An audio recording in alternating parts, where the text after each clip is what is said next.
Les damos la bienvenida a todos los que nos están siguiendo. Agradecemos enormemente la participación de la maestra Alejandra Mendoza. Esta conferencia es organizada por el Cuerpo Académico Cambio Climático y Contaminación Atmosférica del Instituto de Investigación en Gestión de Riesgos y Cambio Climático. Y para dar las palabras de bienvenida, cedo la palabra a la doctora Silvia Ramos Hernández, directora del instituto. Pues muy buenas tardes a toda la audiencia que nos escucha. Bienvenida, maestra Alejandra Mendoza Campos, amiga de este instituto. Ella es investigadora de la Facultad de Química de la UNAM y pues nos cedió muy amablemente su tiempo para platicar con nosotros en un tema de muchísima importancia, que es el tema de legislación mexicana en auditoría ambiental. Pues es un gran gusto, maestra Alejandra, la verdad, tenerla de nuevo con nosotros, pues representa una contribución muy, muy importante, sobre todo pues porque ya sabemos que ya muchos investigadores ahorita están ya empezando a tener su periodo vacacional y usted pues muy amablemente nos ha concedido el privilegio de escucharla, de escuchar su tema, que es de muchísima importancia para la comunidad académica de este instituto, tanto para la licenciatura en Ciencias de la Tierra como para la maestría en Gestión de Riesgos y Cambio Climático. Así que pues bienvenida y también pues reconocer estos esfuerzos que hace el cuerpo académico en cambio climático y contaminación atmosférica de este instituto, cuyo líder es el doctor Emmanuel Díaz Nigenda, investigador de este instituto, y que lo acompañan también profesores investigadores de este cuerpo académico. Así que sin más, maestra Mendoza, pues muchísimas gracias por aceptar la invitación que le hacen los colegas. Y pues sin más, adelante, ¿no? Adelante, y pues adelante también maestra Andrea Venegas, también profesor investigador de este instituto. La maestra Alejandra Mendoza Campos es maestra en Ciencias de la Tierra por la Universidad Autónoma de México. Ella es ingeniera química también por la UNAM. Y bueno, la maestra Alejandra ha impartido diversidad de clases en la Facultad de Química de la UNAM en 5 ocasiones. Ha recibido el reconocimiento de la carrera de Ingeniería Química en el programa de estancias cortas de investigación en temas de contaminación ambiental. También ha colaborado en la publicación de artículos y edición del libro Protección Ambiental del Aire. Ha impartido pláticas y talleres relacionados a la contaminación atmosférica y ha dirigido diversas tesis en temas relacionados a la contaminación del aire, así como ha participado en proyectos relacionados a este tema a nivel nacional. Entonces, estamos muy honrados por contar con la participación de la maestra Alejandra y pues más de que nos comparta este tema que es tan importante y que también hace falta más por conocer. Obviamente que pues aquí va a ser una síntesis, ¿no? Comentábamos hace unos momentos que este tema pues se aborda, es muy amplio y pues ahorita solamente se va a hablar de forma general, pero pues agradecemos la participación de la maestra Alejandra. Entonces, sin más por el momento, doy la palabra a la maestra Alejandra. Adelante. Muchas gracias, buenas tardes a todos, doctora Silvia, doctor Emmanuel, muchísimas gracias por la invitación y pues aquí estamos para poder colaborar. El tema es bastante amplio, como ya lo había comentado la maestra Silvia, entonces lo más importante es, les voy a dar como los puntos claros de enfoque ante esta legislación que nosotros tenemos en México para poder hacer estas auditorías ambientales. Es muy importante que no solamente, bueno, yo como formación de ingeniero químico y allá ustedes como Ciencias de la Tierra o todos los que les gusta acompañarnos en estas pláticas, es importante tener el conocimiento de varias áreas para que podamos estar pues al margen de todo lo que está sucediendo en nuestro país. Entonces, bueno, vamos a comenzar. Primero les voy a platicar el objetivo de esta plática, es identificar el contexto general de las obligaciones y derechos ambientales que tiene el sector industrial con las distintas autoridades en la materia ambiental y particularmente con el gobierno federal que regula las estancias ambientales. ¿Qué vamos a ver? Primero el fundamento legal, que es en lo que nosotros nos basamos, y lo más alto que tenemos nosotros es la Constitución de los Estados Unidos mexicanos. Después, seguido, están los tratados internacionales. Después vienen las leyes federales como las leyes estatales, y estas leyes, a su vez, tienen reglamentos de estas mismas leyes, y estos reglamentos contienen también normas oficiales mexicanas que son de carácter obligatorio y también hay normas mexicanas pues que son de carácter voluntario. Vamos a ver entonces ahora la Constitución Política de los Estados Unidos Mexicanos en materia ambiental. La Constitución en su artículo número 4, en el párrafo 5, dice que el principio de proteger al medio ambiente adecuado para toda persona para que pueda disfrutar de desarrollo y bienestar. Quiere decir que nos va a garantizar el propio Estado un medio ambiente bueno para que nosotros estemos en pleno desarrollo y estar en armonía, ¿no? El artículo 25 incorpora el concepto de sustentabilidad, sostenibilidad. Ahí nosotros como ambientalistas tenemos un ligero conflicto entre sustentabilidad y sostenibilidad porque lo tomamos totalmente diferente. Sin embargo, ese tema lo vamos a dejar de lado, pero aquí me dice que establece la base constitucional de desarrollo sustentable o sostenible que nosotros tenemos en nuestro país. Después también en este artículo 25, en el párrafo 26 y 27, al igual que en el párrafo 73 y las fracciones 16 y 29, me indican, al igual que los artículos 115 y 124, me indican que hay normas secundarias que regulan la conducta humana y social frente a los recursos naturales y los ecosistemas, establecen la competencia y participación de los gobiernos estatales, municipales, en cuanto a la temática ambiental. O sea, quiere decir que aquí ya me está dando sobre algunas normas que tenemos que llevar a cabo y a base de esas normas también vamos a tener ciertas sanciones por no cumplirlas. Bueno, con estos, ¿no? Vemos que se conforman las leyes ambientales que nosotros vamos a revisar en esta ocasión. Entonces, primero está cómo es la legislación ambiental en la auditoría. Está conformada por 18 leyes, por 11 reglamentos, por otros 3 ordenamientos apartes, las normas oficiales mexicanas que son 70 y estas a su vez se derivan en residuos, tenemos 15, en atmósfera tenemos 33 normas, en aguas residuales 7, en suelo 3, el impacto ambiental 9 y en el riesgo ambiental hay 3. Las voy a presentar todas, sin embargo no las vamos a explicar todas debido a que es demasiado extenso, pero les voy a dar algunos puntos. Primero, las leyes federales, habíamos dicho que son 18 y únicamente vamos a hablar de las que están pintadas en rojo, que son las que nos competen en calidad ambiental. La primera y la más poderosa es la Ley General del Equilibrio Ecológico y la Protección al Ambiente, la llamada LEGEPA, que es con la que nos regimos totalmente, ¿no? Está la segunda, que es la Ley General para la Prevención y Gestión Integral de los Residuos, la Ley de Aguas Nacionales, la Ley General de Cambio Climático, la Ley General de Desarrollo Forestal Sustentable, la Ley General de Vida Silvestre, la Ley Federal de Responsabilidad Ambiental y finalmente la Ley Federal de Metrología y Normalización.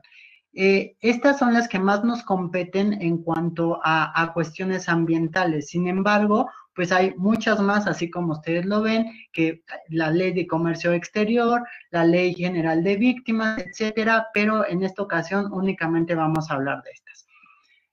Vamos a ver entonces la Ley General del Equilibrio Ecológico y la Protección al Ambiente. En su artículo 5, que para mí es uno de los más importantes que las contiene esta ley, es que los asuntos de alcance general en la nación o de interés de la federación, primero es la formulación y conducción de la política general de ecología. Después viene la formulación de los criterios ecológicos generales que deben observarse en la aplicación de los instrumentos de la política ecológica. El número 3 me dice los que por naturaleza y complejidad requieren de participación de la federación. Y finalmente, las acciones para la preservación y restauración del equilibrio ecológico y la protección al ambiente que se realicen en bienes y zonas de jurisdicción federal. Quiere decir que todo México está regulado, está normado con esta ley para que podamos tener una nación íntegra en cuanto a política ecológica. Después viene la Ley General para la Preservación y Gestión Integral de los Residuos. Esta regula la generación y manejo integral de los residuos peligrosos, así como establece las disposiciones que serán consideradas en los gobiernos para su regularización de cómo van a estar repartidos o impartidos a lo largo de todo el territorio nacional. Después viene la Ley de Aguas Nacionales, que en su artículo 14 bis 5 dice que los principios que sustentan la política hídrica nacional, uno es el agua, es un bien de dominio público federal, vital, vulnerable y finito. Quiere decir que es vulnerable, ¿por qué? Porque todos lo requerimos, y finito porque en algún punto estamos muy conscientes que se puede terminar. Tiene también un valor social inigualable, al igual que económico y ambiental, cuya preservación en calidad y cantidad tiene una tarea fundamental el Estado para que la pueda promover y tener una seguridad nacional en cuanto a ello. Y la segunda me dice que la gestión integrada de los recursos hídricos por cuencas hidrológicas es la base de la política hídrica nacional. ¿Por qué? Porque es de donde extraemos nosotros todas esas aguas dulces que estamos consumiendo. La siguiente es la Ley General de Cambio Climático, donde esta tiene una visión a largo plazo, pero no quiere decir que pues no la vamos a poder ver o manejar, sino que únicamente a tener a largo plazo me indica que tengo que estar en forma equitativa todos los recursos naturales para poder generar energías limpias, renovables, que sean sostenibles y poder estar en armonía con toda nuestra ecología que nosotros tenemos. Después viene la Ley General de Desarrollo Forestal Sustentable. En su artículo número 24 me dice que promover la legalidad en las actividades productivas mejora la capacidad de transformación e integración industrial, impulsar la comercialización y fortalecer la organización de redes locales de valor y cadenas productivas del sector forestal. ¿Qué quiere decir? Que voy a tener un desarrollo forestal, ¿no? Que me va a garantizar, pues, todo este uso de suelo que nosotros ya conocemos, sin tocar todas las reservas naturales que ya México tiene. Después viene la Ley General de Vida Silvestre, donde en su artículo 5 me dice que esta política nacional de vida silvestre y su hábitat tiene un punto de protección y exigencia a niveles óptimos de aprovechamiento sostenible, de modo que simultáneamente se logre mantener y promover la restauración de su diversidad e integridad, así como incrementar el bienestar de los habitantes del país.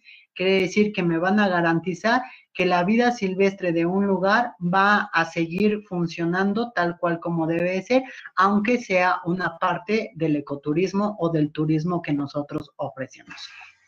Después viene la Ley Federal de Responsabilidad Ambiental, donde en el artículo 12 me indica que será objetiva la responsabilidad ambiental cuando los daños ocasionados al ambiente diverjan directa o indirectamente en cualquier acción u omisión relacionada con materia o residuos peligrosos, el uso u operación de embarcaciones en arrecifes de coral, la realización de las actividades consideradas como altamente riesgosas y finalmente pequeños supuestos y conductas previstas por el artículo 1913 del Código Civil Federal.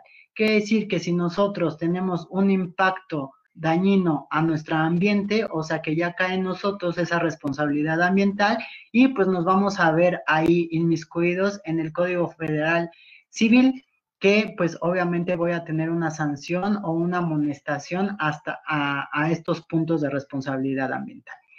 Después, por último, está la Ley Federal de Metrología y Normalización, que esta establece el Sistema General de Unidades de Medida de los instrumentos para medir. O sea, quiere decir que la medición es obligatoria de cada uno de los sectores que nosotros estemos ahí presentes y se deriva del Sistema Nacional de Calibración y del Centro Nacional de Metrología. Ahora bien, ya hablamos de las leyes y dijimos que cada ley va a tener su reglamento. Entonces ahora vamos a hablar de los reglamentos, que en este caso son 11. Está el reglamento de la Ley General del Equilibrio Ecológico y la Protección al Ambiente y tiene 5 puntos muy importantes. Primero, tiene el registro de emisiones y transferencias de contaminantes, que se llama REDC, que es pues de contaminantes a la atmósfera. Después viene la prevención y control de la contaminación de la atmósfera, la evaluación del impacto ambiental, autorregularización y auditorías ambientales y también las áreas naturales protegidas. También está el reglamento de la Ley General para la Prevención y Gestión Integral de los Residuos, el reglamento de la Ley de Aguas Nacionales, el reglamento de la Ley General de Cambio Climático en materia de riesgo de Registro Nacional de Emisiones, el reglamento de la Ley General de Desarrollo Forestal Sustentable, el reglamento de la Ley Federal de Transparencia y Acceso a la Información Pública Gubernamental, el reglamento de la Ley Federal sobre la Meteorología y la Normalización. Puse únicamente estas 7, en total son 11. ¿Por qué? Porque si se acuerdan, les dije que íbamos a hablar de unas leyes en específico y todas esas leyes justo tienen su reglamento, que aquí lo acabamos de mencionar.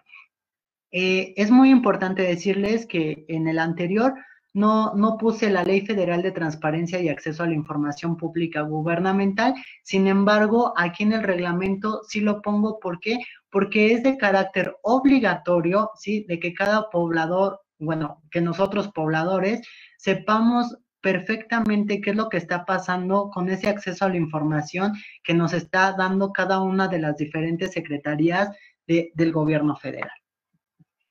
Después vamos a ver otros ordenamientos que únicamente son 3, y está el Código Penal Federal, que está delitos contra el ambiente y la gestión del ambiente. Está también el Código Federal de Procedimientos Penales y el Código Nacional de Procedimientos Penales. Estos los voy a dejar explicar hasta el último, que es donde vamos a ver cómo se lleva a cabo todas estas auditorías ambientales y cuáles son las penas de cada uno de estos códigos. Ahora bien, vamos ahora sí a las normas oficiales mexicanas, que es ya la base de todo esto para que se pueda llevar a cabo. Vamos a hablar primero, son 15 de las de residuos, ¿sí? Son 15 normas oficiales mexicanas de residuos, solamente voy a mencionar algunas, como es la norma 054 de Semarnat, que establece el procedimiento para determinar la incompatibilidad entre 2 o más residuos considerados como peligrosos. Quiere decir que si yo quiero combinar un residuo con otro, tengo que ver si realmente son compatibles para que después los pueda mandar a disposición o puedan generar un daño mayor.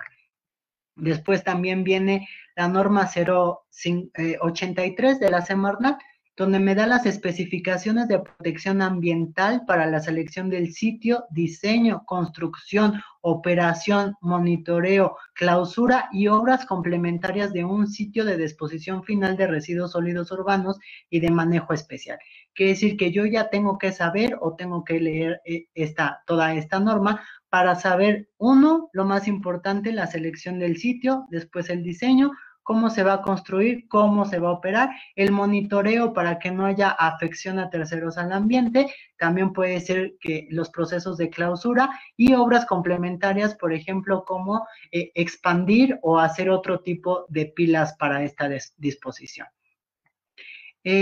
También están estas también, que ya son específicas ante estos residuos peligrosos, por ejemplo, la norma número 87, donde me dice que la protección ambiental en cuanto a salud ambiental de los residuos peligrosos biológico-infecciosos tienen una clasificación y especificaciones de manejo.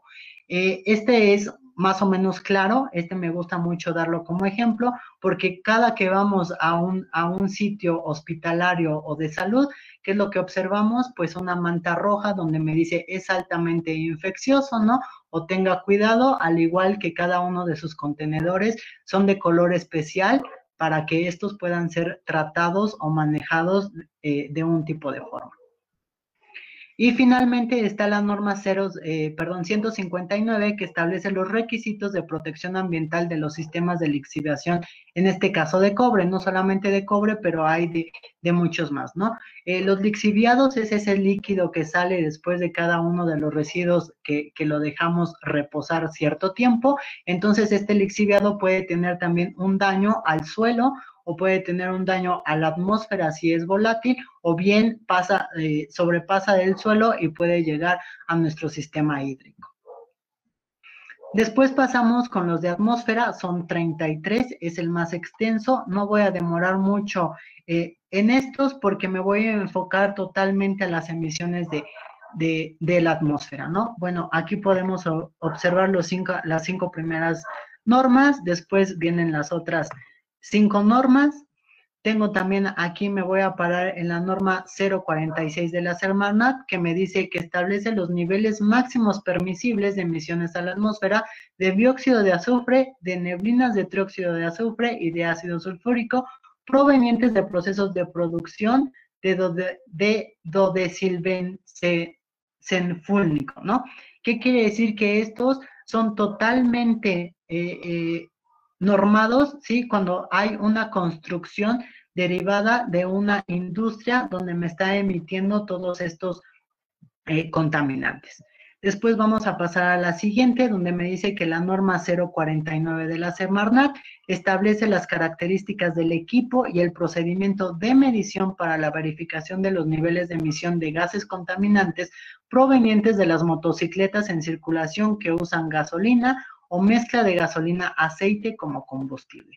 Entonces, también están inmiscuidos los diferentes tipos de transporte que nosotros podemos llegar a ocupar.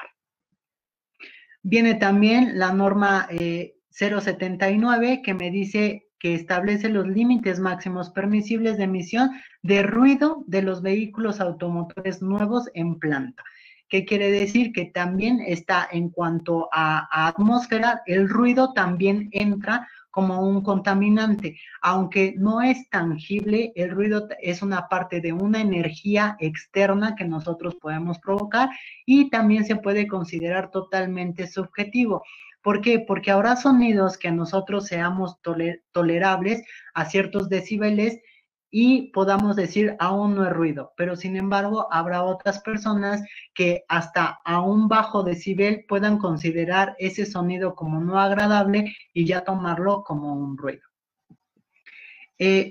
Vemos las siguientes, que es hasta la norma número 25, pasamos a la siguiente, que es la norma número 98 de la Semarnat, que me dice que la protección ambiental en incineración de residuos, específicamente de operación y límites de emisión de contaminantes. Entonces, también hay otra forma de poder almacenar esos residuos, que es a partir de la incineración, pero esta norma me dice y me coloca en qué tipo de contaminantes son los que yo puedo incinerar estos residuos y después también cómo van a ser contenidos a disposición final.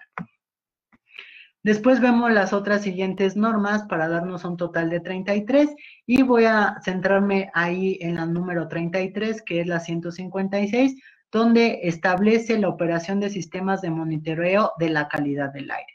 Menciono esa, ¿por qué? Porque a continuación voy a explicar cómo es esta operación de estos sistemas de monitoreo de la calidad del aire. Hay normas oficiales mexicanas que se dedican al monitoreo de la calidad del aire, ¿sí? ¿Para qué? Para que nos puedan dar una calidad de salud y nos dicen los límites máximos permisibles de ciertos contaminantes criterio. ¿Qué es un contaminante criterio? Es un contaminante que se libera a la atmósfera y se ha estudiado que tiene efectos adversos a la salud y al ecosistema. Entonces, por eso se toman estas mediciones de estos contaminantes criterio y los vamos a leer, ¿no? Entonces, tengo el contaminante criterio, que es dióxido de azufre. La norma es la norma 022 de la Secretaría de Salud y me dice el límite máximo permisible, que es 0.075 partes por millón en 3 años. Quiere decir que no puedo acumular más de esa concentración durante 3 años, o bien 0.040 partes por millón en promedio a lo largo de un solo día. Después viene el monóxido de carbono, que es la norma 021 de la Secretaría de Salud, y me indica que es únicamente 11 partes por millón, promedio de 8 horas. Quiere decir que voy a tomar el promedio de 8 horas y no debe de sobrepasar esas 11 partes por millón. Viene el dióxido de nitrógeno, que es la norma 23, y me dice que son 0.210 partes por millón en un promedio de 1 hora. Después viene el ozono, que es la norma 20, y me dice que tiene un promedio de 0.095 partes por millón en promedio horario, o bien 0.70 partes por millón máximo anual de promedio en 8 horas. El ozono, nosotros aquí en Ciudad de México, es lo que más nos aflige continuamente. ¿Por qué? Porque usualmente rebasamos esta norma de ozono y es cuando podemos entrar a las alertas de contingencia ambiental por ozono. Después vienen las partículas, en especial están las partículas PM10, que quiere decir que son menores a 10 micras, y es la norma 025, y me indica que estas partículas PM10 no deben de sobrepasar 75 microgramos por metro cúbico en promedio de un día, o bien 40 microgramos por metro cúbico en promedio anual.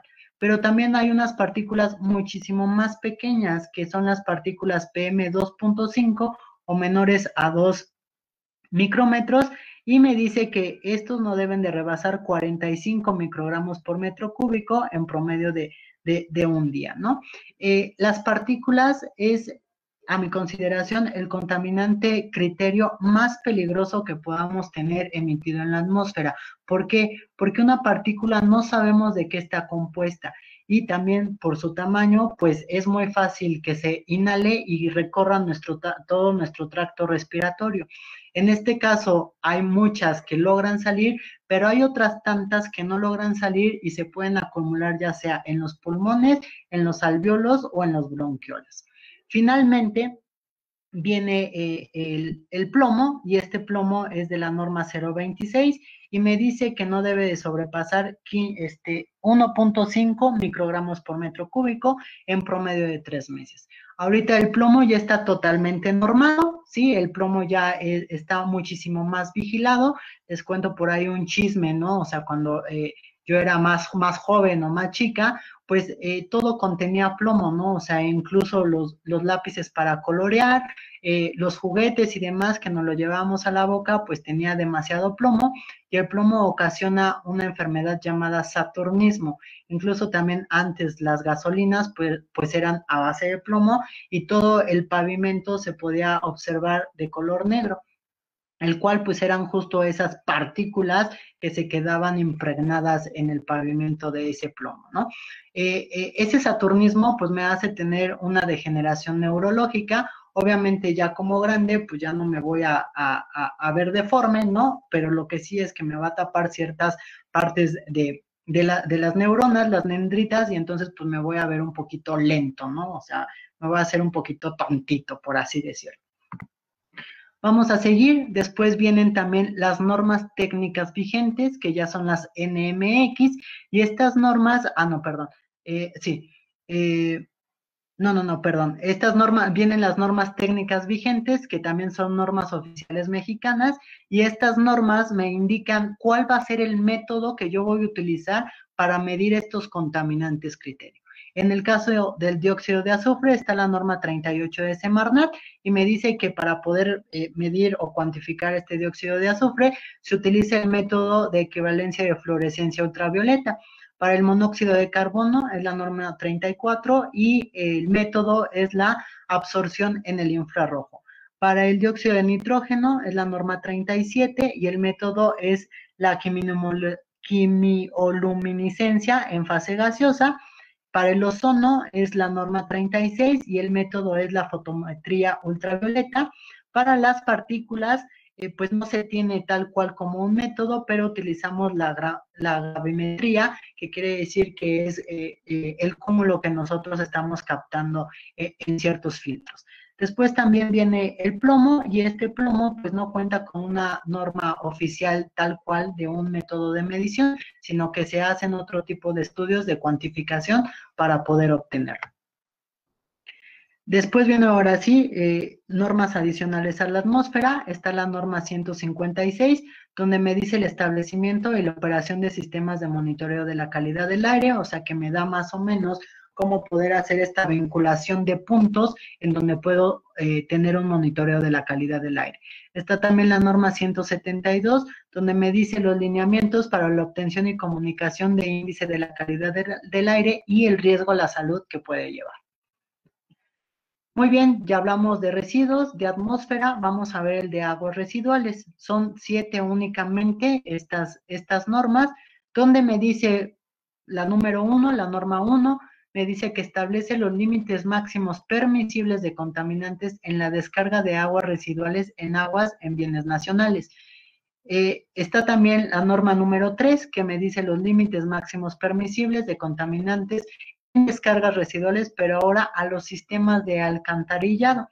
Y la norma número 3 me dice que establece los límites máximos permisibles de contaminantes para estas aguas residuales tratadas que se reusan en servicio público. Entonces ahora ya es el agua residual, pero ya le voy a dar un tratamiento para darle un reuso extra.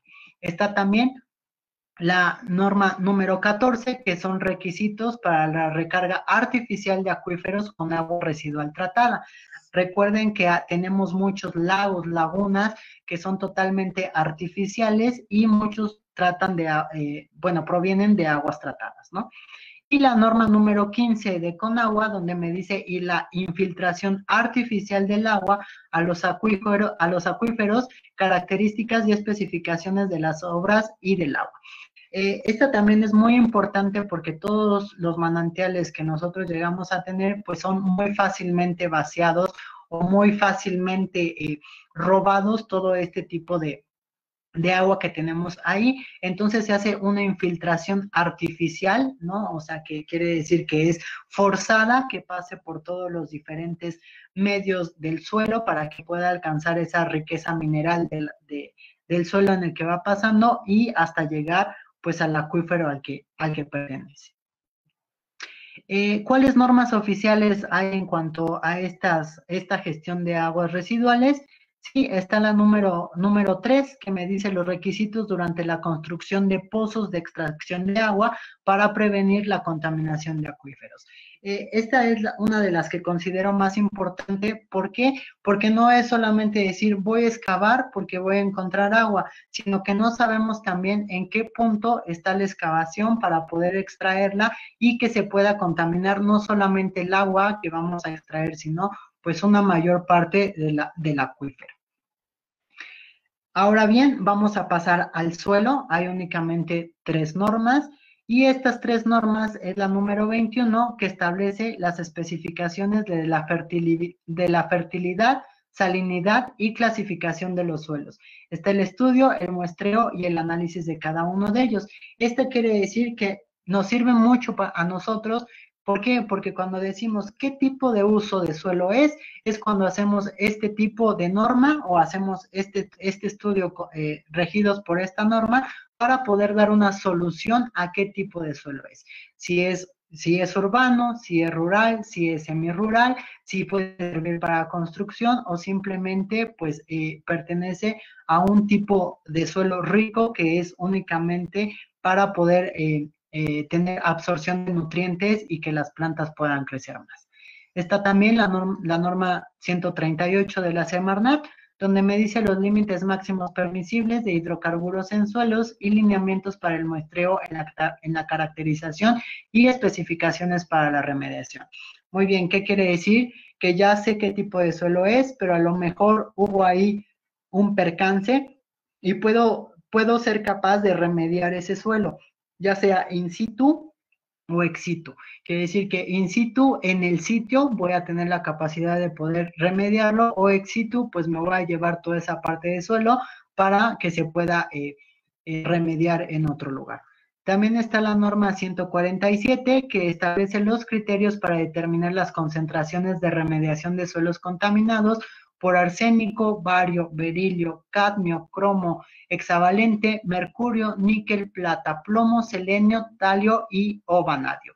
Se mencionan únicamente estos, no solamente por ser metales pesados, sino que tienen un poder, ¿no? O sea, metálico bastante fuerte a la hora de ser caracterizados los tipos de suelo.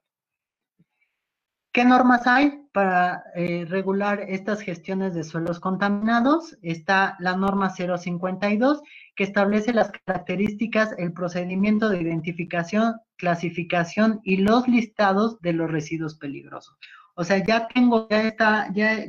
hice mi estudio del tipo de suelo, pero también puedo llevar a cabo esta identificación, clasificación de los residuos peligrosos que pueden contener diversos suelos, ¿no? También está la norma 133 de la Semarnat, donde me dice que la protección ambiental de bifenilos policlorados y especificaciones de este manejo. ¿Por qué son los bifenilos policlorados? Porque los podemos encontrar muy frecuentemente en todos los tipos de plástico que se están creando. Después vienen las normas que regulan la gestión de estos suelos contaminados, donde me dice, por ejemplo, la norma mexicana, sí es una norma mexicana, quiere decir que es de carácter voluntario, la 134 me dice que en cuanto a los suelos, los hidrocarburos, la fracción pesada, sí, por extracción y gravimetría y los métodos de prueba. Quiere decir que, bueno, puede ser que ya haya habido un derrame de hidrocarburo en el suelo, me va a dar la opción de hacer la medición de la fracción pesada para poder saber cómo voy a remediar ese suelo o cómo voy a qué tanta superficie lo voy a tallar para que ya no se pueda seguir corriendo hasta la infiltración, ¿no? También está la norma 132, que me dice que el muestreo de suelos para la identificación y la cuantificación de metales y metaloides y al igual que su manejo de las muestras, ¿no? Esto quiere decir que ya me va a dar un método de cómo voy a cortar mi suelo, a qué alturas voy a hacer todas estas mediciones, dependiendo a las características que nosotros ya tengamos de contaminación. Ahora bien, pasemos al impacto ambiental. Son únicamente 9 normas mexicanas. Las normas oficiales mexicanas en cuanto a impacto ambiental está la 155, donde esta establece las especificaciones de protección ambiental que deben observarse en las actividades de perforación, mantenimiento de pozos petroleros terrestres para exploración y producción en zonas agrícolas, ganaderas y sus áreas naturales protegidas o terrenos forestales.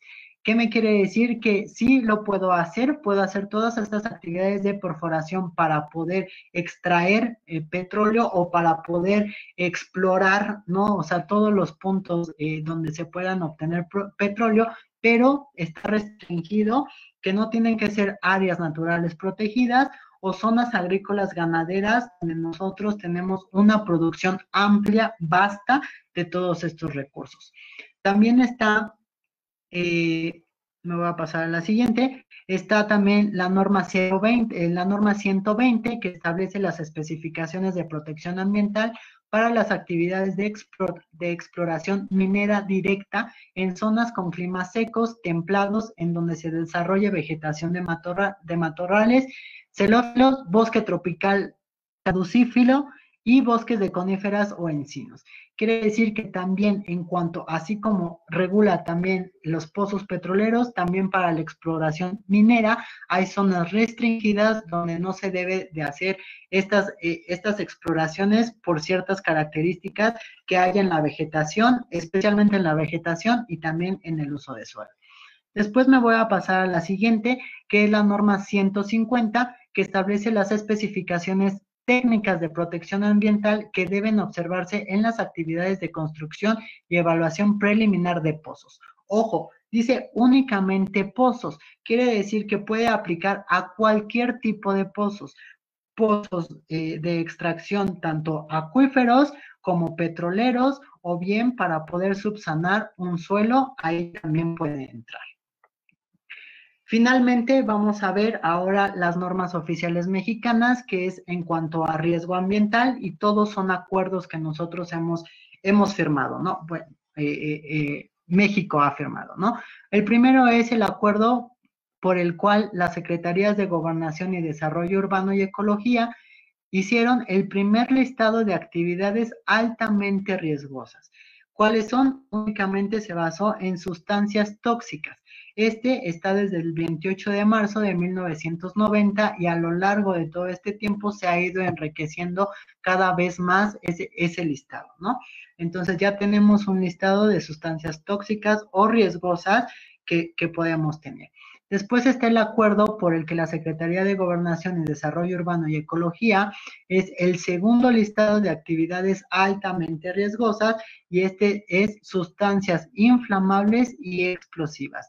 Este está desde el año 1992, de igual forma se ha ido enriqueciendo con los diversos productos que se han ido generando.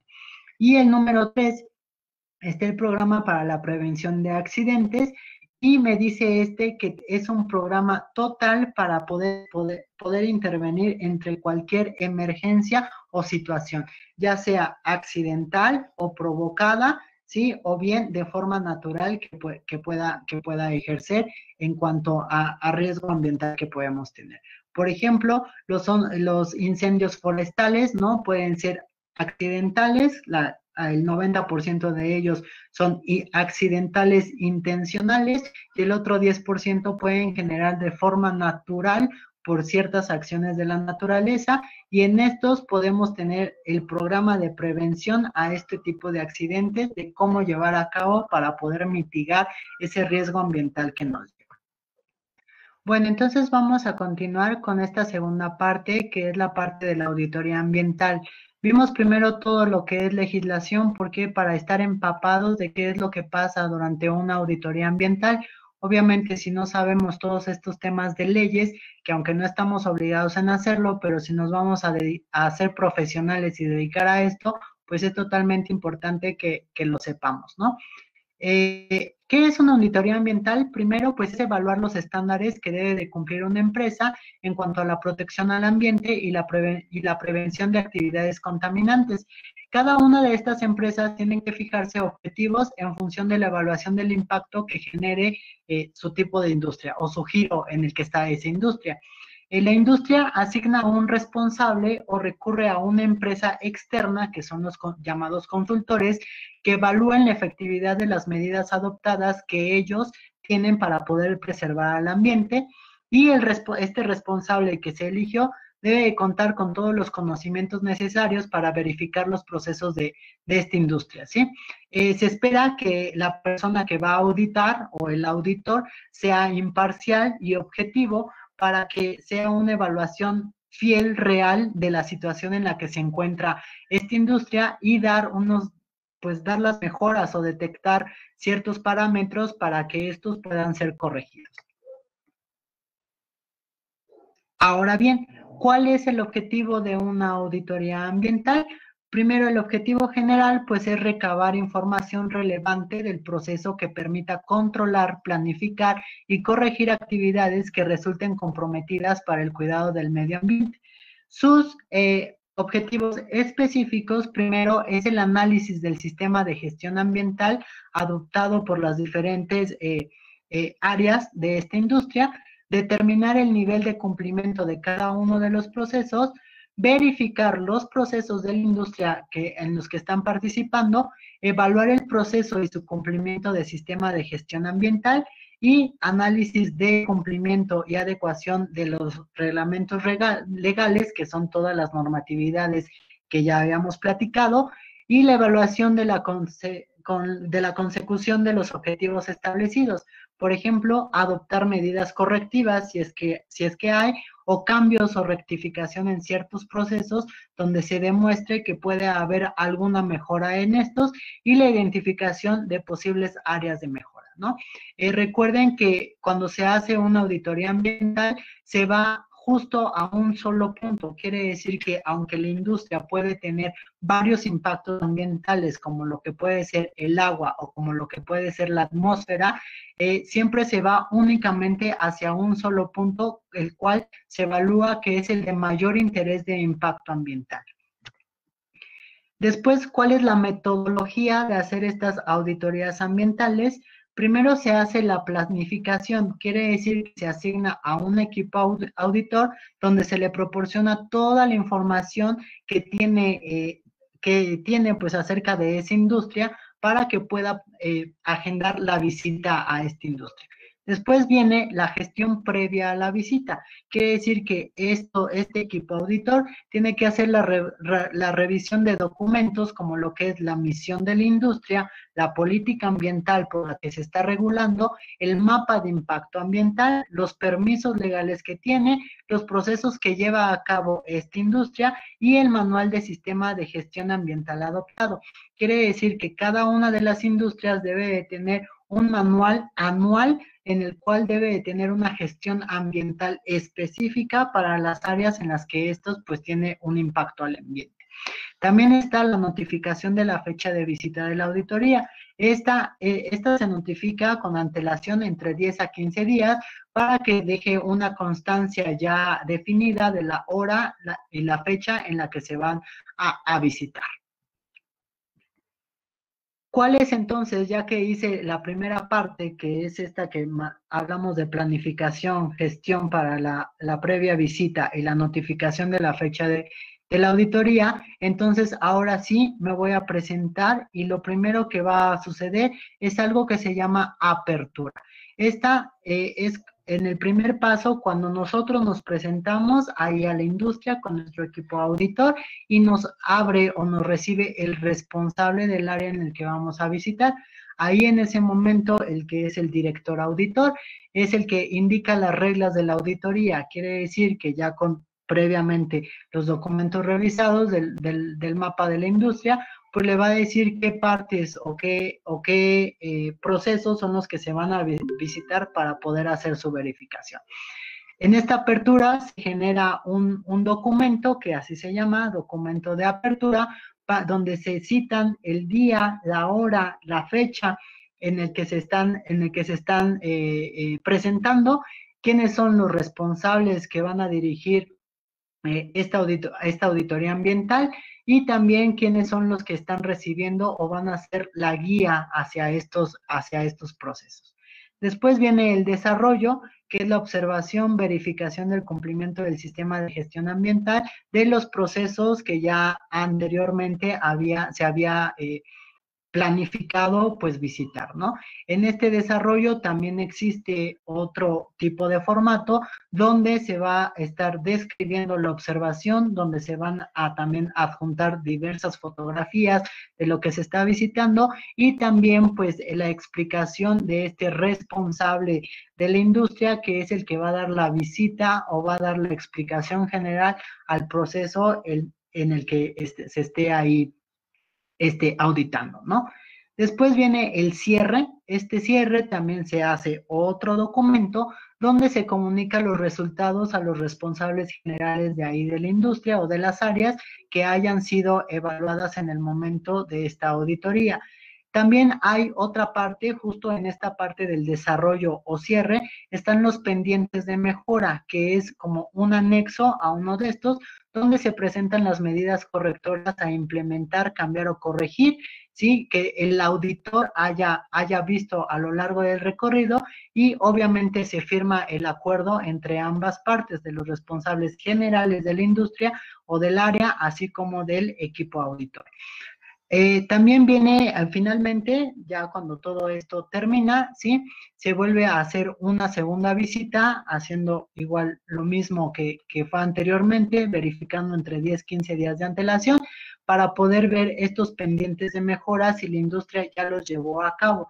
Esto más o menos pasa alrededor entre 4 y 6 meses, que se le da la oportunidad a las industrias para que puedan reformar, reactivar, o corregir o implementar ese nuevo tipo de proceso que se les dio la observación.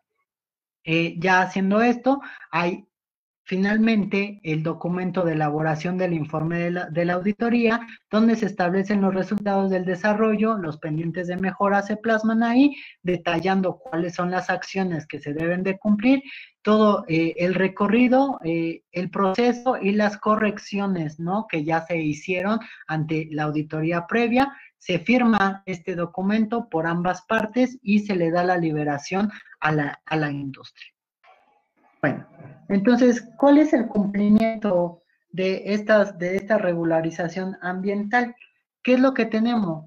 ¿Qué es lo que tenemos, no? O sea, saber si una empresa está cumpliendo o no con sus obligaciones ambientales, ¿sí? Hay una guía que es de autoevaluación para el cumplimiento de la normatividad ambiental, y esta guía tiene como objetivo conocer un instrumento de apoyo para utilizar cualquier persona física o moral y poder diagnosticarse como a sí misma, ¿no?, de manera integral y crítica ante su cumplimiento en la normatividad ambiental.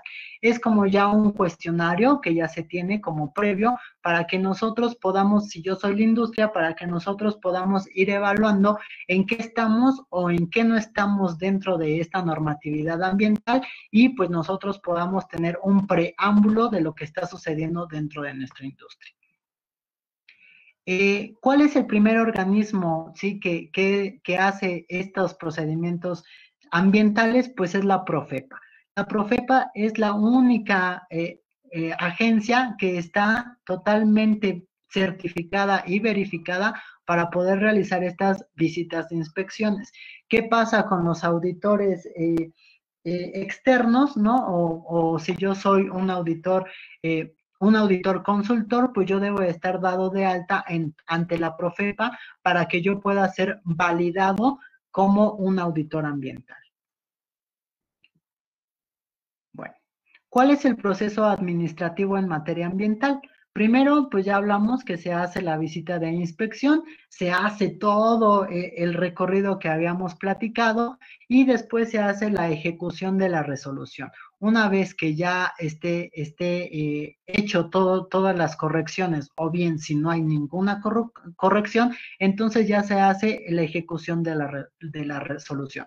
¿En qué consiste esta ejecución de la resolución? Tiene varios parámetros, donde uno de esos parámetros se llaman las llamadas industrias verdes o las industrias que tienen impacto social ambiental. Por ejemplo, una industria verde quiere decir que no utiliza tantos materias primas dañinas al ambiente, sino al contrario, amigables al ambiente, y se le da como un papel que es industria verde, ¿no? También están las industrias que son de razón social ambiental, que son las que tienen un pro a favor de toda la salud humana, al igual como el ambiente, ¿no? Por ejemplo, las que tienen muchos empaques, ¿no? Que los empaques sean biodegradables, o que si los empaques no son biodegradables, que contribuyan con algo ante la sociedad. Lo que está muy de moda es esto de las llamadas carreras, ¿no? Ahora todo mundo hace maratones, medios maratones, hace carreras, entonces en ese momento en la industria se está convirtiendo en totalmente responsable social ante este impacto que pueda generar. ¿Cuál es el procedimiento de inspección ambiental? Así a grandes rasgos, está aquí un diagrama de flujo donde podemos empezar totalmente en la visita de verificación de las medidas, ¿no? Que es en la que está en la parte de abajo. Tengo ahí, se dictan medidas sí o no, y voy siguiendo mi diagrama de flujo, ¿no? En el caso de que no haya un dictamen de cambios de medidas, que todo esté correcto, pues entonces se hace el cierre inmediato del expediente, ¿no? En el caso de que sea un sí, ¿qué es lo que voy a hacer? Pues se emite la resolución, perdón, se da un plazo, ¿no? Para que se haga estas manifestaciones de corrección, y ya después de este plazo, ya lo último es de que se emite una resolución de 20 días ante la LGEPA para poder ya emitir ese cierre de expediente, ¿no? Pero si no pasa así, ¿qué es lo que puede pasar? Pues se vuelve a hacer otra visita de verificación para que esta empresa pueda tener la oportunidad de poder hacerlo. ya que si no lo hace, entonces nosotros nos vamos a ir a algo que se llama Programa Operativo Anual, que se llama POA, y este POA puede recibir denuncias o puede recibir emergencias. Si la industria no está operando adecuadamente o no hace sus cambios a estas manifestaciones que se le hicieron, entonces pues se va a meter, o sea, un plan de emergencia o bien una denuncia por faltas a lo que está haciendo la industria. Entonces se vuelve a hacer una orden de inspección y esta puede ser ordinaria o extraordinaria. ¿De qué depende? Del tipo de impacto que esté teniendo esa industria en el ambiente. Se hace la visita de inspección, se generan las mismas actas que al principio se habían generado, se hacen otra vez las manifestaciones preliminares de esta acta de inspección, pero ahora, ¿qué es lo que pasa? Ahora tienen menos días para poder hacerla. Si no lo, si tiene irregularidades, ¿no? Si no tiene, entonces se hace el cierre de esta inspección y esta pues tiene un plazo de 10 días a comparación de la anterior, que puede ser un cierre de expediente inmediato, pero si sí tiene irregularidades, se hace un dictamen técnico de acuerdo a las irregularidades que se tengan y puede haber sanciones o puede haber acuerdos de emplazamiento para que haya la mejora en estos procesos, ¿no? Si se dictan medidas, se hace la verificación de estas medidas que ya se hayan cumplido. Si no se verifica, si no hay estas medidas, entonces ahora sí vemos lo que antes se le había ofrecido como cambios, ¿sí? Para estas pruebas y se vuelve a seguir exactamente el mismo procedimiento. Como les comentaba, pues la industria tiene hasta 6 meses para poder realizar estos cambios de proceso ante la auditoría. Bueno, ¿cómo es una visita de inspección? Primero, hay derechos del visitado y también hay obligaciones del visitado o bien de la industria. Los derechos del visitado, primero es elegir la identificación del inspector, ¿no? O sea, que lo acredite como un inspector federal vigente, que era lo que ya habíamos platicado. Recibir orden con firma autógrafa, o sea, que ya del acuerdo que fue cuando se había hecho para poder realizar las visitas. Designación de 2 testigos, tanto la industria debe de tener su testigo como el auditor debe de llevar un testigo para este encuentro o para estas reuniones.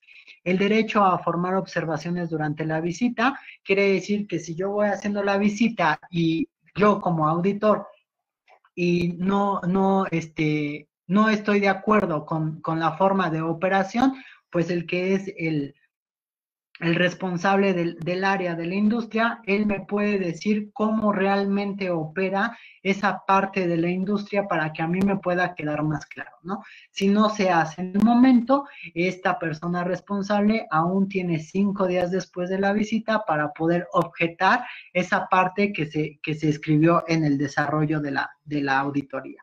Y finalmente es recibir el acta de inspección. Si no hay ningún conflicto y todo está perfectamente, pues entonces se le da el acta de cierre de la inspección, se cierra ya el expediente y si lo hay, pues entonces se da el acta de inspección con las respectivas correcciones y el tiempo de regreso para poder verificar que ya se haya llevado a cabo. ¿Cuáles son las obligaciones de la industria o del visitado? Primero, pues tiene que permitir el acceso al personal para que se pueda realizar esta inspección y proporcionar la información y documentación que se requiera durante la diligencia en relación al objeto de visita. Ojo, eso es súper importante porque eso es lo que más sucede. Si yo voy en específico a un proceso y por casualidad voy pasando por otro, ¿no? O sea, y veo que hay ahí un daño al ambiente, no, el inspector no se puede meter a poder decir, aquí estoy encontrando algo, ¿por qué? Porque es ajeno a esa orden firmada que ya se había dado desde un principio. Entonces ahí yo como auditor puedo caer en una negligencia y tener ahí pues obviamente un conflicto, no solamente con la industria, sino también pues ante la presencia que me acredita o me certifica como inspector. ¿Cuál es el acuerdo de emplazamiento? Esta es la etapa donde se hace el conocimiento del inicio del procedimiento administrativo. Quiere decir que este es únicamente manifestar lo que a su derecho convenga y para ofrecer los medios probatorios que consideren convenientes. Quiere decir que no puedo, ¿no? O sea, ver otras cosas como auditor, así como la industria no me puede mostrar otras cosas que no son las que ya se hayan firmado anteriormente, ¿no?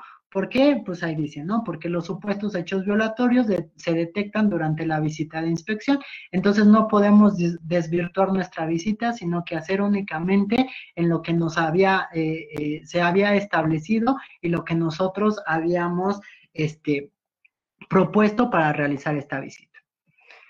¿Cuáles son las medidas de seguridad, no? Hay medidas urgentes de aplicación correctiva, quiere decir que son daños totalmente, pues, inminentes en ese momento, y según el artículo 170 de la Ley GEPA, está el riesgo inminente de desequilibrio ecológico, el daño o deterioro grave a los recursos naturales, la contaminación con repercusiones peligrosas para los ecosistemas, sus componentes o para la salud pública. También están las siguientes cláusulas, que me dice que puede ser una clausura temporal, parcial o total. Quiere decir que yo puedo clausurar en ese momento de una forma temporal, ¿sí? Después, si regreso y no ha habido un cambio, una corrección, puede ser parcial, y a mi segundo regreso, como ya lo habíamos platicado en el diagrama de flujo, y aún no hay respuesta por parte de la empresa, ya puede ser una clausura total del proceso que lleva a cabo esa empresa, perdón. ¿Cuáles pueden ser? Pues las fuentes contaminantes, las instalaciones en las que manejen o almacenen especies, productos o subproductos de especies de vida silvestre o recursos forestales, incluso también los residuos peligrosos que generen, las actividades que den lugar a los supuestos a que se refiere al primer párrafo de este artículo. Quiere decir que si yo tengo un desequilibrio ecológico total en el momento, entonces puedo tomar esa decisión de temporal, parcial o total, de acuerdo a los criterios o al expertise que tenga ese auditor. Es bien importante mencionar que hay auditores específicos, no puedo ser un todólogo, no puedo ser auditor de agua, no puedo ser auditor de aire, no puedo ser auditor de suelos o de residuos peligrosos u urbanos. ¿Por qué? Porque es un mundo de legislación que me va a llevar mucho tiempo conocer todo. Usualmente hay 1 o 2 especialidades de los auditores, los cuales pues son llamados para poder realizar todos estos recorridos, ¿no? También está el aseguramiento precautorio. Esto quiere decir que si yo veo algo que no está bien de materiales y residuos peligrosos, en ese momento yo puedo decidir o asignar un aseguramiento precautorio de estos. También puede ser en especímenes, productos o subproductos de especies de flora o fauna, o su material genético, en el caso de que sean laboratorios. Recursos forestales también puede ser bienes, vehículos, utensilios o instrumentos que tengan una no dada imposición de seguridad. También está el número 3, que es neutralización o cualquier acción análoga que impida que materiales o residuos peligrosos generen los efectos previstos en el primer párrafo de este artículo.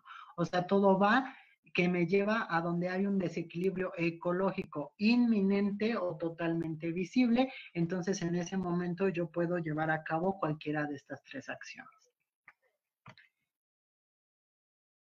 Ahora bien, ¿no? La Profepa podrá promover ante otra autoridad la ejecución de medidas de seguridad que se establezcan en estos u otros ordenamientos, ¿sí?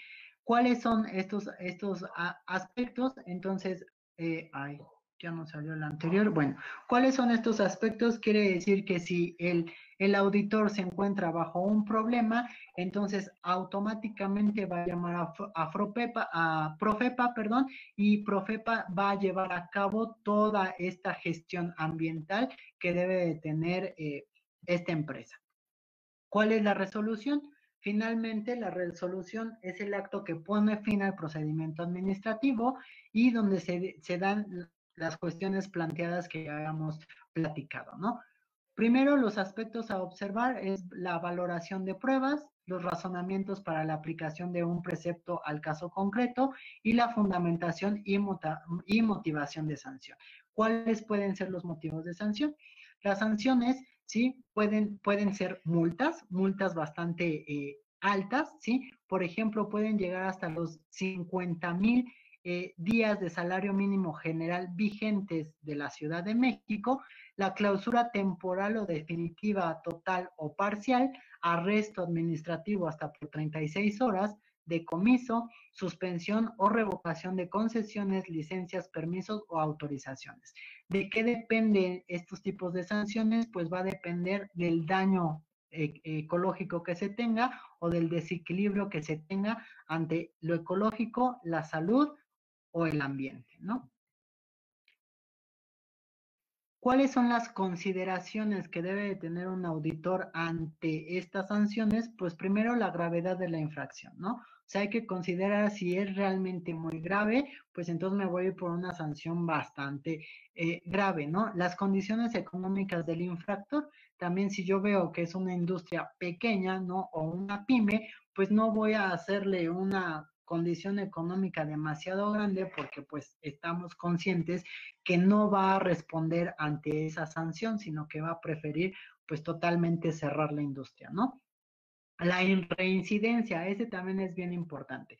Si ya se le había dicho una vez y había pagado su sanción y vuelve a caer, entonces sí se puede generar una sanción mayor por este tipo de reincidencia.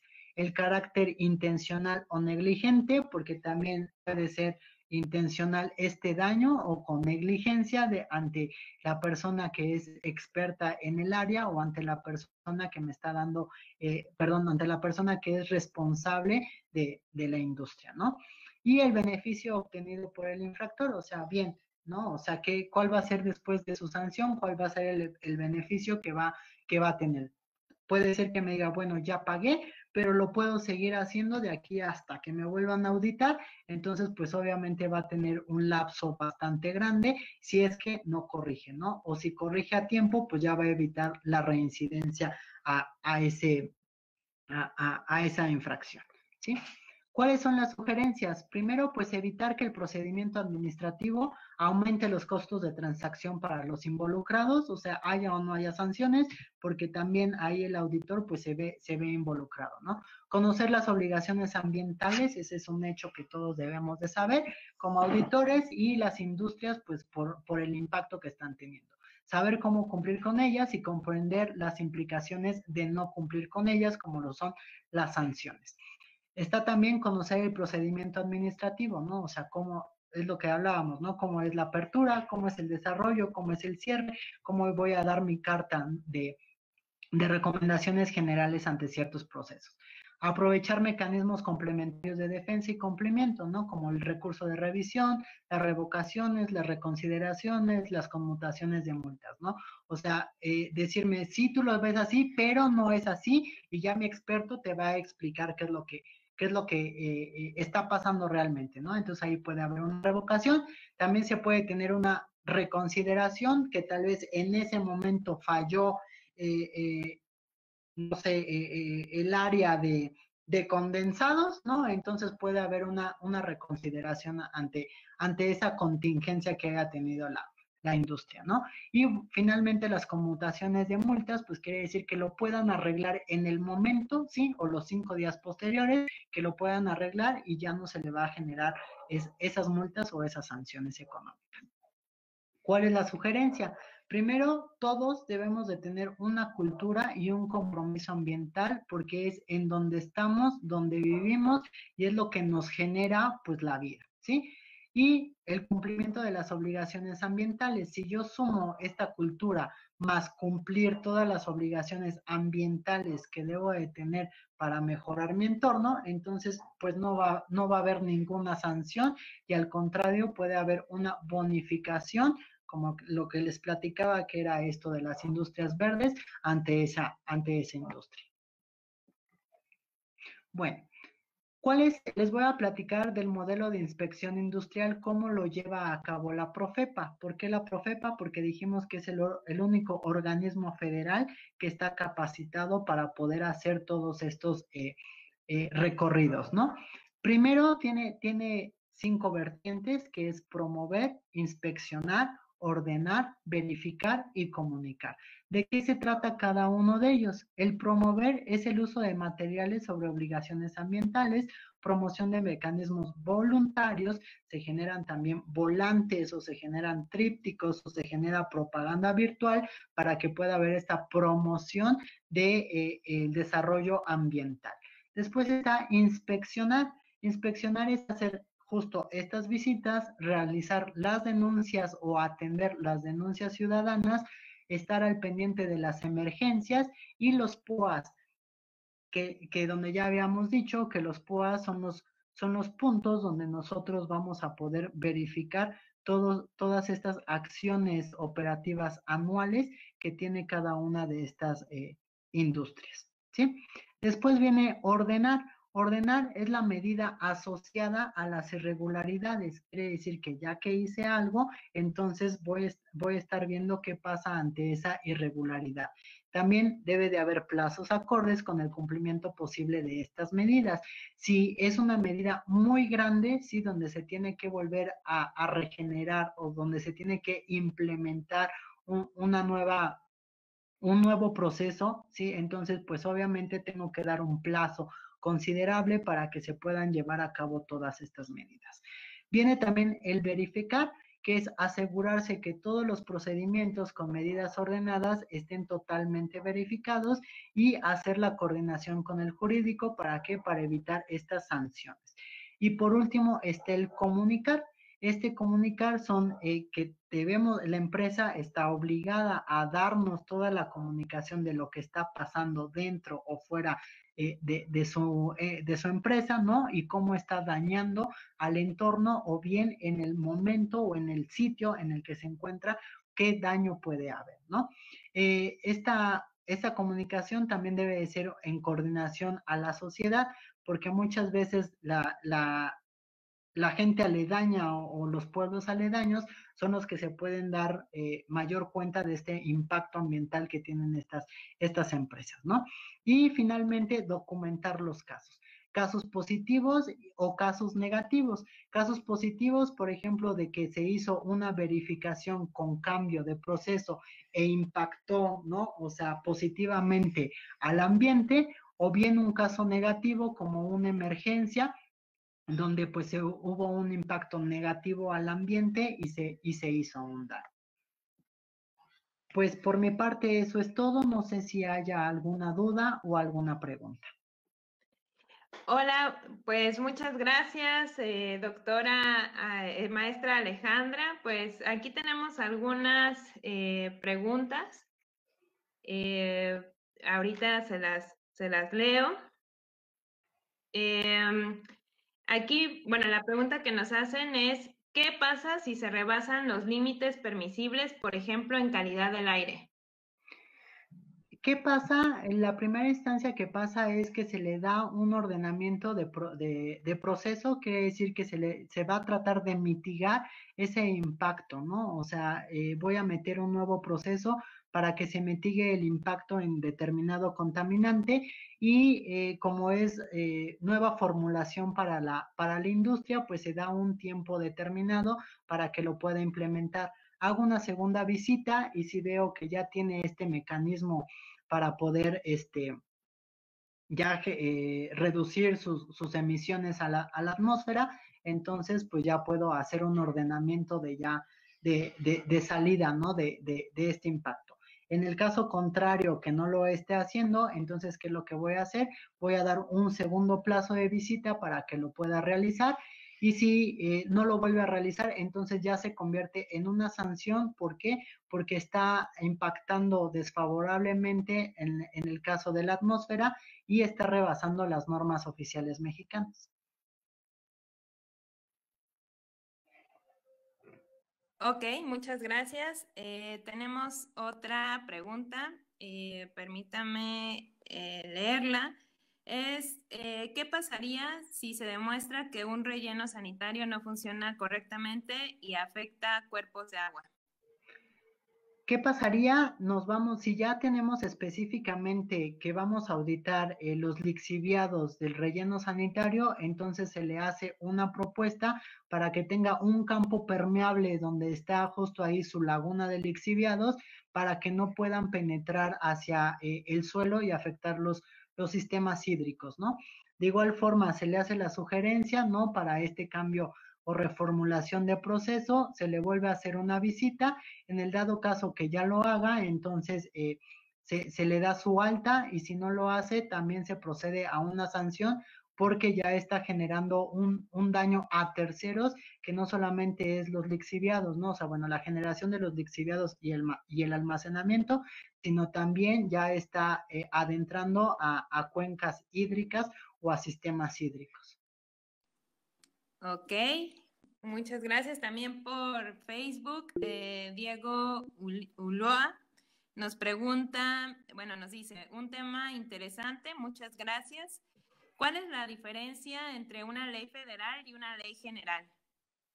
Muy bien. Una ley federal quiere decir que esa va a estar a lo largo de toda la República Mexicana, o sea que no va a tener cambios en sus lineamientos, ¿no? Pero una ley general quiere decir que puede aplicar a cualquier punto, pero sí puede cambiar de acuerdo al estado o al municipio en el que se encuentre.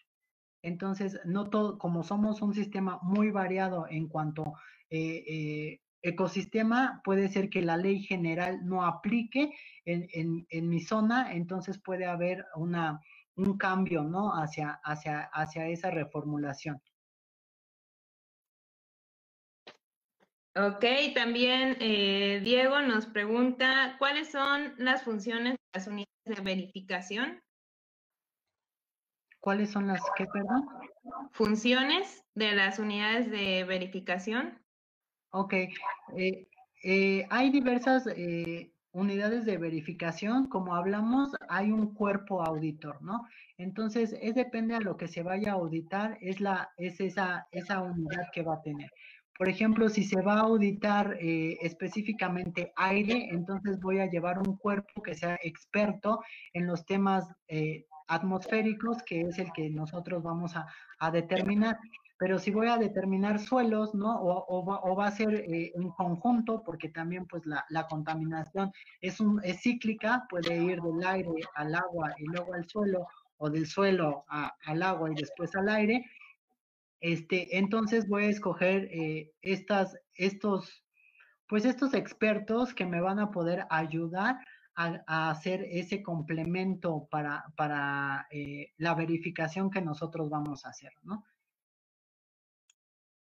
Ok, muchas gracias, maestra. Aquí tenemos otra que dice, ¿cuál es la diferencia entre una NOM y una NMX y si ambas son obligatorias? Sí hay una diferencia. Las NOM, que son las normas oficiales mexicanas, son de carácter obligatorio, y las NMX, que son las normas mexicanas, son de carácter voluntario. Entonces, las normas mexicanas no estamos obligados a poder cumplirlas, ¿no? Sin embargo, las oficiales mexicanas estamos totalmente obligados a cumplirlas. Ok,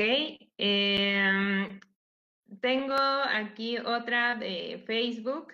¿Es mejor la certificación como industria limpia o como calidad ambiental? Ay, qué buena pregunta. Eso es dependiendo del interés y el giro de cada empresa.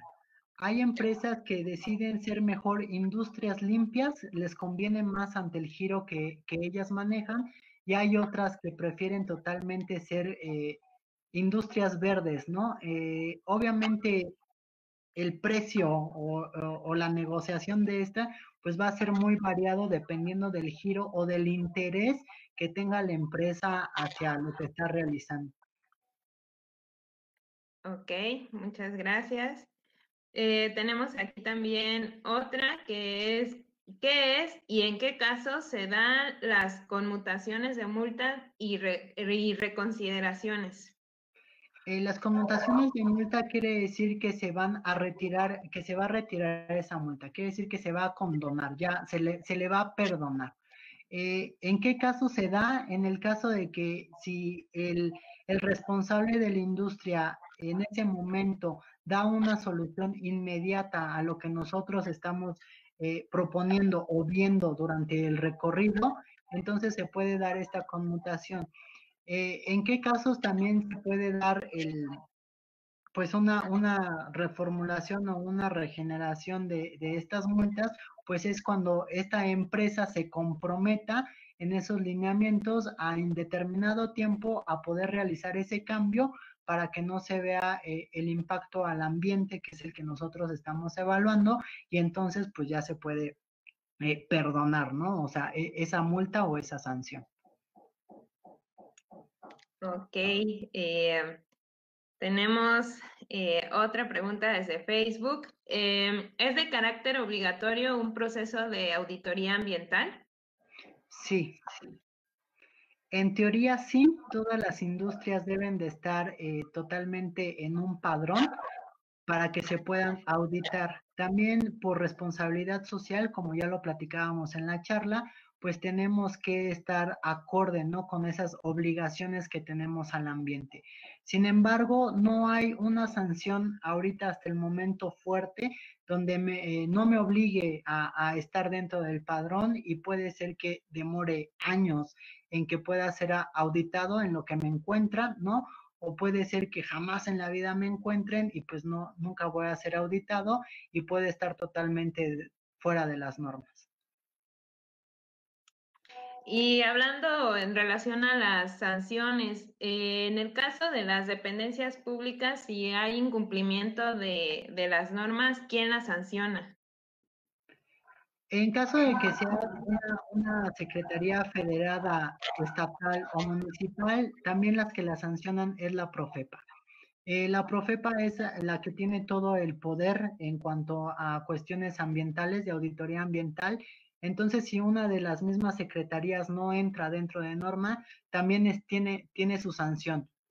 Eh, Generalmente es muy raro que una industria o una secretaría esté fuera de norma. ¿Por qué? Porque ya estuvo evaluada desde un inicio, desde su creación, para que pudiera operar, ¿no? Sin embargo, sí lo ha habido, ¿no?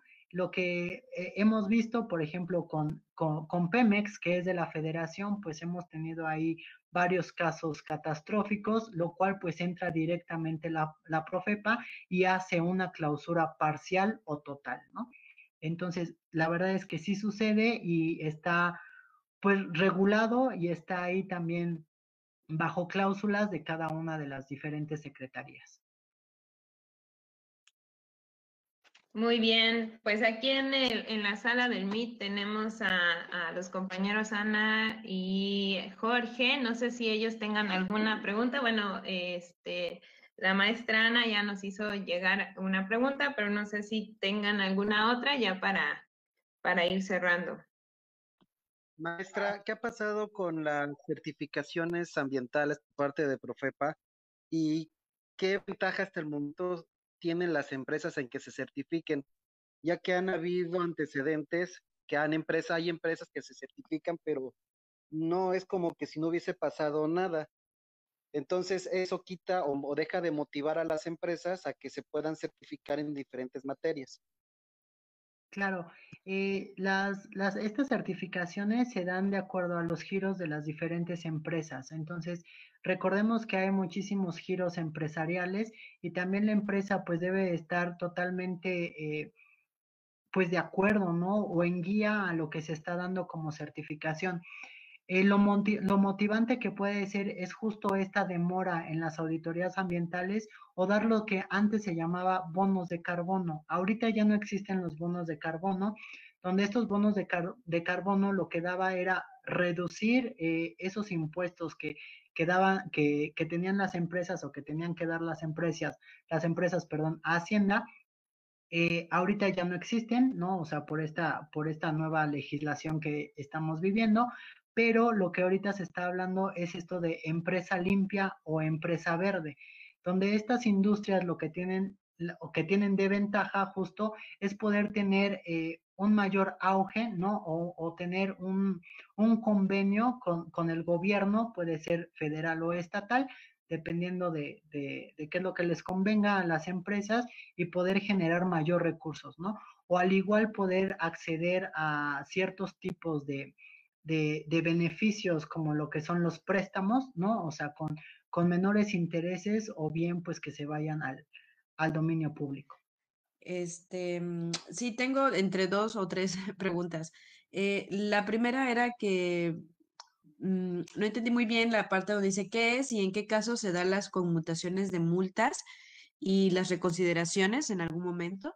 Este, la pregunta número 2 es, por ejemplo, en el caso como son de auditorías, puede ser de que en algún momento pueda tener una fuga, un derrame, alguna empresa dentro de sus instalaciones y qué tan sano o no es avisar en este caso a la Profepa o en este caso a la Semarnat, porque por un lado la empresa pues no quisiera avisar de que hay una fuga o un derrame, ¿no? Porque puede ser sancionada, puede ser multada, y dependiendo del daño, como bien mencionó, pues puede ser como que contraproducente, ¿no? O qué tan bueno sí es y puedan asesorar sobre las actividades que se tengan que realizar, ¿no? O más bien en ningún momento se avisa y si realmente ya cuando sea tal vez muy, muy grande, pues obviamente cuando ya es inevitable, pues ya es cuando se da a conocer. Entonces, aquí mi duda o mi pregunta en específico es, si es sano sin llegar avisar en este caso a la Profepa o a la Semarnat sobre algún daño que vaya a haber o ya cuando realmente es este ¿cómo se dice? Ya no se pueda evitar algún daño ambiental que se haya ocasionado. Bueno, primero voy a responder la primera pregunta. Estas condonaciones de multas se derivan a partir del ojo del auditor ambiental, ¿no? Quiere decir que, por ejemplo, en ese momento una bomba falló, ¿no? Y se quemó, lo cual pues ya me hizo, no sé, quizá ahí un tiradero de materia prima o un tiradero ya de material de proceso. Entonces, pues ahí yo voy a empezar a multar, ¿no? ¿Por qué? Por el desgaste del equipo que ellos ya deben de tener totalmente asentado, ¿no? Y verificado cómo está funcionando, y justo el día en el que voy, pues se descompone, pues está como que medio raro, ¿no? Pero si la persona que es la guía o el responsable de la industria me dice, ay, ya se quemó, pero ahorita la cambiamos y paran el proceso los 3 minutos que demoran en cambiarla y lo hacen, entonces en ese momento pues ya condono la multa, ¿no? O sea, porque ya está arreglando el daño del proceso en ese momento. ¿Dónde puede haber reconsideraciones? Donde yo, por ejemplo, estoy visitando el proceso y no soy tan experto y le quiero jugar al experto y yo le digo, no, no, no, esto no funciona así porque tal vez el lixiviado tenía que estar conectado directamente a la fosa, ¿no? O al lago de lixiviados, pero sin embargo estoy viendo que primero está pasando a un pozo receptor y después ya viene para acá, ¿no? Entonces, si ya viene ese responsable y me explica el proceso, ¿no? Entonces, en ese momento yo estoy en total disposición de hacer pues una reformulación a lo que yo ya había dicho de sanción, ¿no? Y justo también para esto sirven los testigos, ¿no? O sea, los testigos están ahí para decir, no, pues es que sí le explicó, sí, y tal vez esta señorita no entendió, pero pues lo hizo, ¿no? Entonces también esa es la función de los testigos, o si de plano únicamente yo fue lo que dije y el responsable de la industria no me lo explicó, entonces pues se va así el formato, ¿no? De desarrollo, el formato de desarrollo se va así y puede tener 5 días después de la visita para poder refutar ese desarrollo de lo que se estuvo viendo. Y en ese momento se puede dar también una reconsideración ante la explicación que está haciendo, ¿no? No sé si esa parte haya quedado clara. Ok, sí, gracias. Ok, y de la siguiente, que es ya se me olvidó lo del... Sí, ¿en qué casos sí es necesario avisar a la Profepa, por ejemplo, si hubiera una fuga o derrame? Porque dentro de los protocolos siempre se tienen que avisar. Sin embargo, dependiendo este, puede ser contraproducente o no para la empresa, ¿no? Sí. Ujú. O qué tan, por ejemplo, a veces puede ser como que un miedo hacia la autoridad de poder avisar, cuando tal vez el poder avisar podrían asesorar, o con base a eso va mi pregunta. Sí, gracias. Bueno, se supone que por ética y moral la empresa debe de avisar ante estas contingencias o estas emergencias que tiene. ¿En qué se va a diferenciar de avisar o no?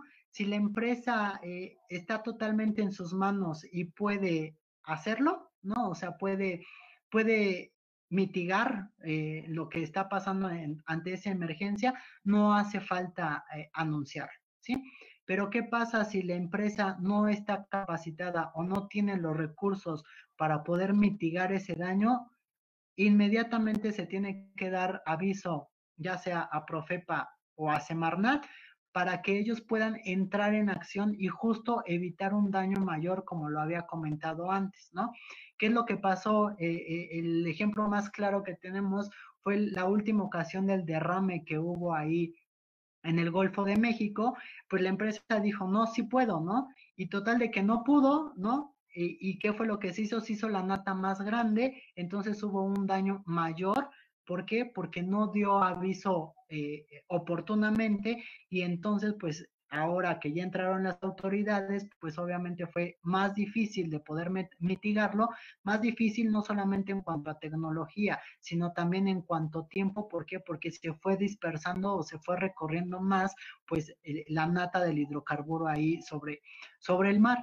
Entonces ahí ya es cuestión de ética y moral de las empresas. No va a haber una sanción, eso sí tiene que estar bien claro. ¿Por qué? Porque si se avisa a tiempo, entonces ya llega ahí, ya sea Semarnat o Profepa, y lo puede evaluar como negligencia o como emergencia, como lo habíamos platicado. Entonces, en ese, o sea, primero se mitiga, ¿no? O sea, no se mete en otra cosa, primero se mitiga, después de que se mitiga ya se determina si fue una negligencia o si fue una emergencia. Usualmente todas estas cosas son emergencias, no se ven como tipo negligencias, porque aunque sea una falla, ¿no? O sea, mecánica o humana, entonces se toman como emergencias, perdón. ¿Por qué? Porque es algo muy grande que puede dañar al ambiente en forma continua o de forma abrupta en el momento, ¿no? Sin embargo, sí puede haber ocasiones que puedan ser llevados como negligencia, ¿no? ¿Negligencia a qué? A que ya haya una visita y que se le haya dado justo el punto de vista en ese proceso, y en ese proceso pasó justo esta emergencia, entonces ya se puede catalogar como negligencia. Usualmente todas las industrias, después de que tienen alguna corrección a ciertos procesos, pues lo acatan, ¿no? O sea, ¿por qué? Justo como lo que estábamos hablando, porque tienen una consecuencia positiva ante sus empresas con el sistema federado. Tenemos una última pregunta desde Facebook. Es si se puede denunciar a un ayuntamiento por manejo inadecuado de residuos sólidos urbanos, permitiendo el ingreso de residuos peligrosos. ¿Una denuncia de este tipo procederá ante Profepa? Sí, por supuesto. De ese tipo procede. Lo que se puede hacer incluso también la denuncia anónima. se puede hacer y ya Profepa pues es la que va a revisar, ¿no? El punto en el que se está dando la denuncia, y al poder corroborarlo, pues entonces puede haber justo estas sanciones económicas, tanto como cierres parciales o totales ante este tipo de negligencias que se están llevando a cabo. Ok, pues muchas gracias, maestra. Realmente es un tema que es pues muy extenso y creo que usted hizo un excelente esfuerzo para sintetizar. Necesitamos obviamente más tiempo para profundizar en este tema, por lo cual esperamos seguir contando con su colaboración para próximos eventos, incluso se podría organizar ya un taller con más tiempo y pues también invitar a todos los que nos están escuchando, que mostraron bastante interés en su conferencia y que lo reconocieron también por nuestras redes. Entonces, pues le agradecemos ampliamente su participación. Muchas gracias.